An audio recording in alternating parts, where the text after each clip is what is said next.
আপনারা দেখছেন MN Bangla news. প্রথমেই দেখে নেব আজকের 40টি গুরুত্বপূর্ণ খবর। প্রধান সংবাদগুলো জানার আগে দেখে নিন আজকের খবরের হেডলাইন। দেশজুড়ে বাতিল হয়ে যাচ্ছে সব পুরনো প্যান কার্ড, আসছে নতুন।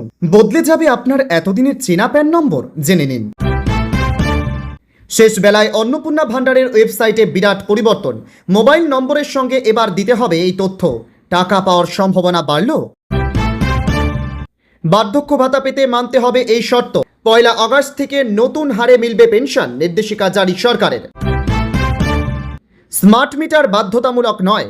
বিধানসভায় বামেদের বিধে শুভেন্দু বললেন, যাদবপুর পার্টি সাবধান থাকুন। মোদির বাংলোর সামনে ধর্নায় বসে আটক রাহুল অখিলেশরা। থানায় গেলেন সোনিয়া। উদ্ধব যন্তর মন্তরে, নতুন করে অশান্তি। ওনাকে কে ডেকেছে যন্তর মন্তরে? ওনাকে ডাকারও তো লোক নেই। রাজধানীর বিক্ষোভ প্রসঙ্গে মমতাকে বিতলেন দিলীপ ঘোষ। অ্যাকাউন্টে কবে ঢুকবে 3000 টাকা? অন্নপূর্ণা ভান্ডার নিয়ে বড় আপডেট শ্রমিক ভট্টাচার্যের এবেলা। বারবার নথি জমা দেওয়ায় দিন শেষ, জেনে নিন আপনার 14 সংখ্যার CKYC নম্বর। রাজ্যের রেশন ব্যবস্থায় বড় ধাক্কা। 15,000 টাকার বেশি আয় হলেই বাতিল হচ্ছে PHH ও SPHH কার্ড।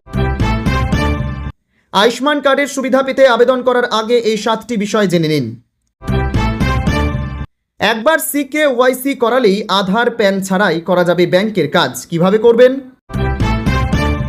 আধার কার্ড কি তবে সম্পত্তির মালিকানার প্রমাণ? কলকাতা হাইকোর্টের ঐতিহাসিক রায়ে শোরগোল দেশজুড়ে। দেশজুড়ে বাতিল সব পুরনো প্যান কার্ড, জানুন কিভাবে হাতে পাবেন নতুন প্যান কার্ড। আধার, প্যান, ভোটার আইডি সব তথ্য একসঙ্গে যুক্ত হলে কি বদলাবে? সুবিধার পাশাপাশি বাড়বে গোপনীয়তার হারানোর ভয়ও। পুজোর মাসে ডিএর টাকা অ্যাকাউন্টে, বড় ঘোষণা মুখ্যমন্ত্রী শুভেন্দু অধিকারীর। অপরিশোধিত তেলের দাম বৃদ্ধির সঙ্গে পাল্লা দিয়ে বাড়ল পেট্রোল ডিজেলের দাম। ভোর 6টায় প্রকাশ্যে আজকের রেট চার্ট। অগাস্টের এই তারিখেই ঢুকবে অন্নপূর্ণা ভান্ডারের টাকা। যাদের ঢুকবে না কি করবেন? অন্নপূর্ণা যোজনার 3য় কিস্তি নিয়ে বড় আপডেট। কারা টাকা পাবেন জানুন। এতক্ষণ শুনছিলেন সংবাদ শিরোনাম, এবার আসছে বিস্তারিত খবরে। ভিডিওটি ভালো লাগলে লাইক করুন এবং আমাদের ইউটিউব চ্যানেলটি সাবস্ক্রাইব করে আমাদের সঙ্গে থাকুন। পরবর্তী আপডেটের জন্য ধন্যবাদ। ব্যাংক অ্যাকাউন্ট খোলা, আয়কর রিটার্ন দাখিল, শেয়ার বাজার বা মিউচুয়াল ফান্ডে বিনিয়োগ, ঋণের আবেদন কিংবা KYC আপডেট, আধুনিক জীবনযাত্রায় আর্থিক ও সরকারি সমস্ত কাজের অন্যতম মূল ভিত্তি প্যান কার্ড।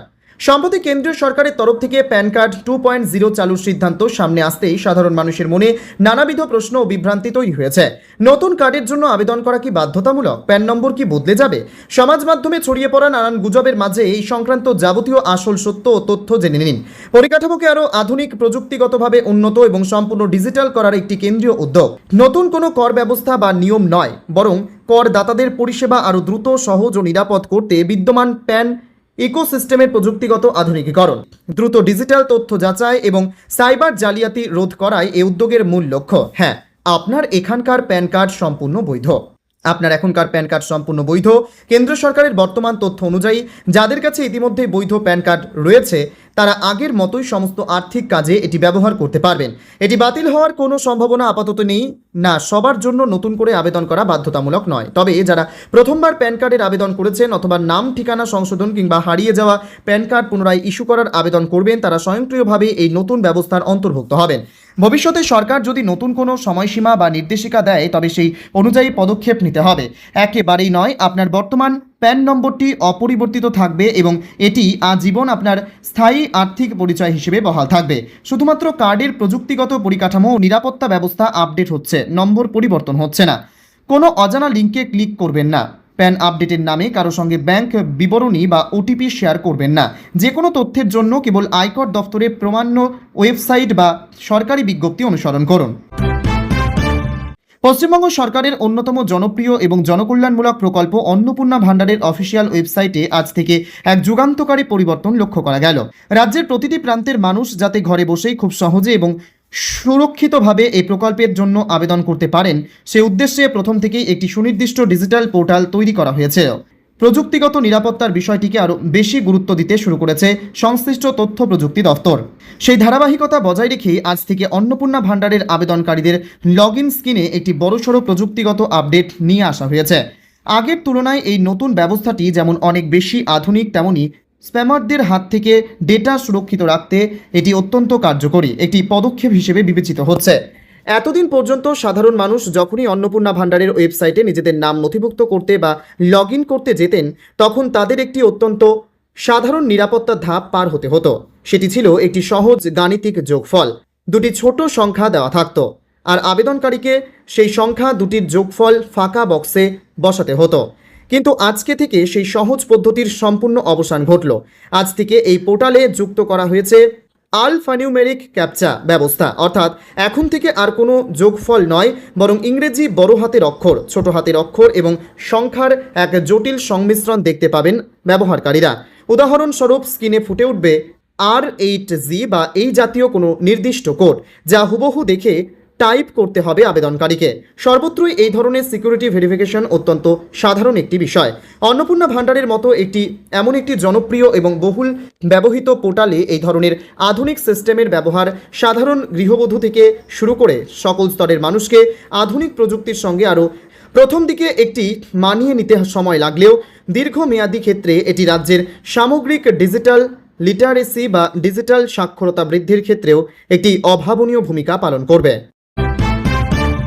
রাজ্যে সামাজিক পেনশন বাড়ানোর ঘোষণা রাজ্যের বাজেটেই করেছিল নতুন সরকার। ভাতা নিয়ে একাধিক বড় সিদ্ধান্তের মধ্যে রাজ্য সরকারের এই পদক্ষেপও খুব জরুরি। সামাজিক কল্যাণ পেনশন প্রকল্পে মাসিক ভাতা 1000 টাকা থেকে বাড়িয়ে 1500 টাকা করা হয়েছে। রাজ্য সরকার সামাজিক কল্যাণ পেনশন প্রকল্পের মাসিক সহায়তা 1000 টাকা থেকে বাড়িয়ে 1500 টাকা করেছে। মুখ্যমন্ত্রী জানিয়েছেন, এই বর্ধিত ভাতা 1 সেপ্টেম্বর থেকে উপভোক্তাদের অ্যাকাউন্টে সরাসরি জমা হবে। আগেই ঘোষণা করা হয়েছে বাড়ছে বৃদ্ধ ভাতা। এবার খোদ মুখ্যমন্ত্রী জানালেন কবে থেকে অ্যাকাউন্টে ঢুকবে টাকা। ফের একবার রাজ্যবাসীর জন্য এলো সুখবর। তবে এই মুহূর্তে নতুন করে আবেদন করার সুযোগ নেই সরকারি এই প্রকল্পে। বর্তমানে এই প্রকল্পের অফলাইন এবং অনলাইন আবেদন জানানোর প্রক্রিয়া সাময়িকভাবে বন্ধ রাখা হয়েছে। তবে খুব শীঘ্রই সরকারের তরফে আবেদন নিয়ে নতুন করে নির্দেশিকা জারি করা হবে বলে জানা গিয়েছে। এই প্রকল্পে সুবিধা পাওয়ার ক্ষেত্রে বেশ কিছু শর্ত মানতে হবে আবেদনকারীকে। সাধারণ আবেদনকারীদের ক্ষেত্রে ন্যূনতম বয়স হতে হবে 60 বছর। বিশেষভাবে সক্ষম ব্যক্তিরা বয়স 55 বছর হলেই আবেদনযোগ্য।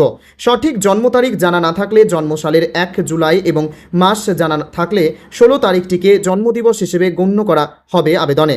এছাড়াও আবেদনকারীকে অবশ্যই রাজ্যের স্থায়ী বাসিন্দা হতে হবে। অন্তত টানা 10 বছর তাকে রাজ্যে বসবাস করতে হবে। এই প্রকল্পের সুবিধা পেতে গেলে আবেদনকারীকে প্রয়োজনীয় নথিপত্র হিসেবে আধার কার্ড, ভোটার কার্ড এবং ব্যাংকের পাসবইয়ের প্রত্যায়িত কপি বা অ্যাটেস্টেড জেরক্স জমা দিতে হবে। 1 আগস্ট 2026 থেকে নতুন হারে পেনশন কার্যকর হবে। বার্ধক্য ভাতা, বিধবা ভাতা ও প্রতিবন্ধী ভাতা এই 3টি প্রকল্পের উপভোক্তারা বাড়তি সুবিধা পাবেন আগস্ট থেকেই। বাড়তি অর্থ ডাইরেক্ট বেনিফিট ট্রান্সফারের মাধ্যমে সরাসরি উপভোক্তাদের ব্যাংক অ্যাকাউন্টে পাঠানো হবে। নির্দেশিকা জারি করল রাজ্য। ডোমেস্টিকে বাধ্যতামূলক হচ্ছে না স্মার্ট মিটার। বিধানসভায় বড় ঘোষণা মুখ্যমন্ত্রী শুভেন্দু অধিকারীর। জোর করে সাধারণ মানুষের ওপর স্মার্ট মিটার চাপিয়ে দেওয়া যাবে না। মঙ্গলবারই বিদ্যুৎ দপ্তরে গিয়ে এ বিষয়ে বার্তা দিয়েছিলেন মুখ্যমন্ত্রী। এজন্য আগে প্রয়োজনীয় পরিকাঠামো তৈরির কথাও বলেছিলেন। এর মধ্যে সাধারণ মানুষের সুবিধার কথা ভেবে স্মার্ট মিটার নিয়ে বড় ঘোষণা মুখ্যমন্ত্রীর। শুধু তাই নয়, এ প্রসঙ্গে যাদবপুর পার্টি বামেদের আক্রমণ করতেও ছাড়লেন না। তিনি স্মার্ট মিটার বন্ধের দাবিতে বিগত দিনে একাধিকবার রাস্তায় নেমে বিক্ষোভ দেখিয়েছিলেন। এর জেরে উত্তাল হয়েছে কলকাতা সহ রাজ্য। বুধবার বিধানসভায় দাঁড়িয়ে বাজেটের জবাবি ভাষণ দেন মুখ্যমন্ত্রী শুভেন্দু অধিকারী, যেখানে একগুচ্ছ নতুন ঘোষণা করেন তিনি। একসঙ্গে স্মার্ট মিটার নিয়ে বামপন্থীদের আক্রমণ করে মুখ্যমন্ত্রী বলেন, একটা কথা শুনলে বামপন্থীদের হাওয়া বেরিয়ে যাবে। প্রধানমন্ত্রী নরেন্দ্র মোদীর নির্দেশে ভারত সরকার ডোমেস্টিকের ক্ষেত্রে স্মার্ট মিটার লাগানো বাধ্যতামূলক করছে না, অর্থাৎ পুরোটাই ঐচ্ছিক। স্মার্ট মিটার বন্ধের দাবিতে বিগত দিনে একাধিকবার রাস্তায় নেমে বিক্ষোভ দেখিয়েছে বাম এসইউসিআই। এর জেরে উত্তাল হয়েছে কলকাতা সহ রাজ্য। সেই প্রসঙ্গ টেনে এদিন মুখ্যমন্ত্রীর কটাক্ষ, মিছিল বন্ধ, মিছিল করার সুযোগ দেব না।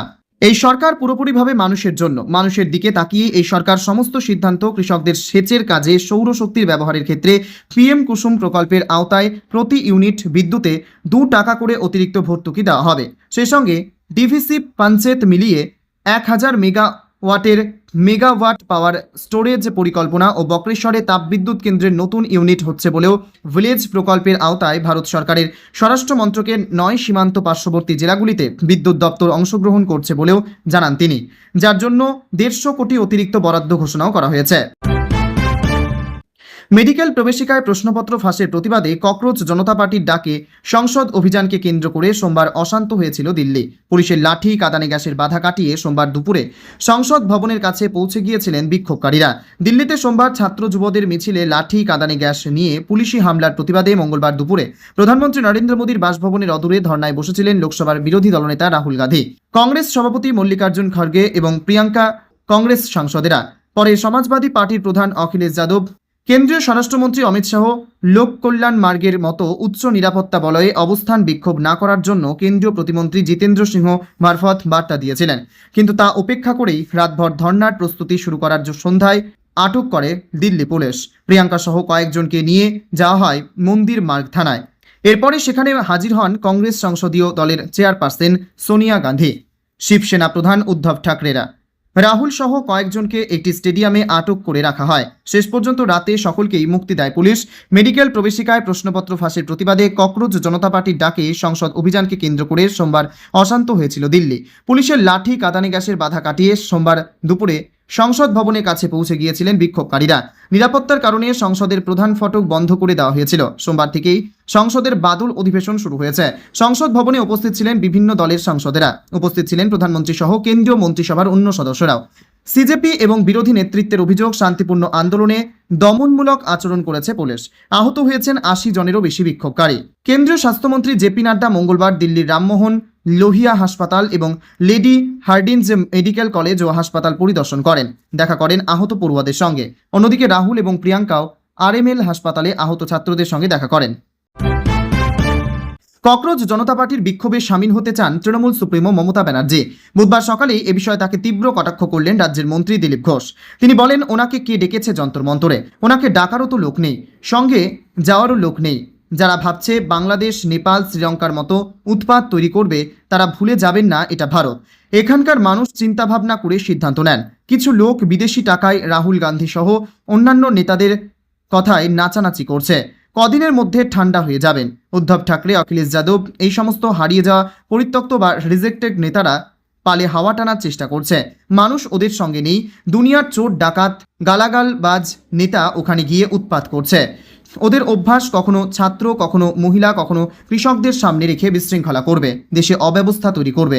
দেশ আজ দুরন্ত গতিতে এগোচ্ছে।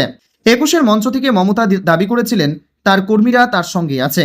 এ বিষয়ে দিলীপ ঘোষ বলেন, কার সঙ্গে কে ছিল কাল সবাই দেখেছে। ওনারা শহীদ তর্পণ নিয়ে কম্পিটিশন করেছেন, এটার কোনো দরকার ছিল না। তিনি ওই দিন যে রাজনৈতিক শক্তি প্রদর্শন করতেন সেটা বন্ধ হয়েছে। শহীদ দিবসে যাওয়া কর্মীদের বিভিন্ন জায়গায় আটকানো এবং মারধরের অভিযোগ উঠেছে বিজেপির বিরুদ্ধে। বিষয়টিকে একেবারে হেলায় উড়িয়ে দিলেন বিজেপির এই মন্ত্রী। তিনি বলেন, আমার জানা নেই বিজেপি কোথায় কাউকে আটকেছে বা মেরেছে বলে। এইসব মিথ্যে দিয়ে নিজেদের দুর্বলতা ঢাকার চেষ্টা।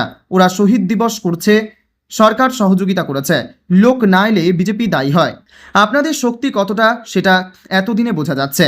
এতদিন প্রশাসনিক শক্তি লাগিয়ে ডিম ভাতের প্রলোভন দিয়ে লোক টেনে আনতেন। মদন মিত্রের পরিবারকে ইডি তলব প্রসঙ্গে তিনি বলেন, তিনি যদি কোনো বেআইনি কাজ করে থাকেন তাকে আইনের সামনে আসতে হবে। অভিষেক বনাম মদন মিত্র নারদ নারদ চলছে। 600 কোটি টাকার গন্ডগোল আছে, সবে তো শুরু, দেখতে থাকুন। রাজ্যে পালাবদলের পর মহিলাদের জন্য চালু হওয়া বিজেপির অন্নপূর্ণা ভান্ডার প্রকল্প ইতিমধ্যেই ব্যাপক সাড়া ফেলেছে। কিন্তু আবেদন করার পরেও বহু মহিলার স্ট্যাটাস এখনো আন্ডার প্রসেস বা আন্ডার ভেরিফিকেশন দেখাচ্ছে। কবে অ্যাকাউন্টে ঢুকবে 3000 টাকা, এবার তা নিয়েই রাজ্যবাসীকে আশ্বস্ত করলেন প্রবীণ বিজেপি নেতা শ্রমিক ভট্টাচার্য। অন্নপূর্ণা ভান্ডারের টাকা পাওয়া নিয়ে মহিলাদের বিন্দুমাত্র উদ্বিগ্ন না হওয়ার পরামর্শ দিয়েছেন তিনি। শ্রমিক ভট্টাচার্য স্পষ্ট জানান, রাজ্য সরকার মহিলাদের অ্যাকাউন্টে টাকা পৌঁছে দিতে বদ্ধপরিকর। যাদের ভেরিফিকেশন এখনো ঝুলে রয়েছে, দ্রুত সেই প্রক্রিয়া সম্পন্ন করে তাদের অ্যাকাউন্টে টাকা পাঠিয়ে দেওয়া হবে। মমতা বন্দ্যোপাধ্যায় সরকারের আমলে জনপ্রিয় লক্ষ্মীর ভাণ্ডার প্রকল্পে মহিলারা পেতেন সর্বোচ্চ 1500 টাকা। রাজ্যে ডাবল ইঞ্জিন সরকার ক্ষমতায় আসার পর সেই প্রকল্পের বদলে চালু হয়েছে অন্নপূর্ণা ভাণ্ডার। বর্তমানে এই প্রকল্পের আওতায় রাজ্যের মহিলারা 1 লাফে দ্বিগুণ অর্থাৎ 3000 টাকা করে ভাতা পাচ্ছেন। মহিলাদের জন্য বিনামূল্যে বাস পরিষেবা থেকে শুরু করে সরকারি কর্মীদের 20% ডিএ বৃদ্ধির মতো একাধিক পদক্ষেপ নিয়েছে বর্তমান সরকার। তার মধ্যেই সবচেয়ে চর্চিত অন্নপূর্ণা ভাণ্ডারের ইতিমধ্যেই 2টি কিস্তির টাকা মহিলাদের অ্যাকাউন্টে ঢুকে গিয়েছে। এবার ভেরিফিকেশন পর্ব মিটিয়ে দ্রুত তৃতীয় কিস্তির টাকা পাওয়ার অপেক্ষায় রয়েছেন উপভোক্তারা।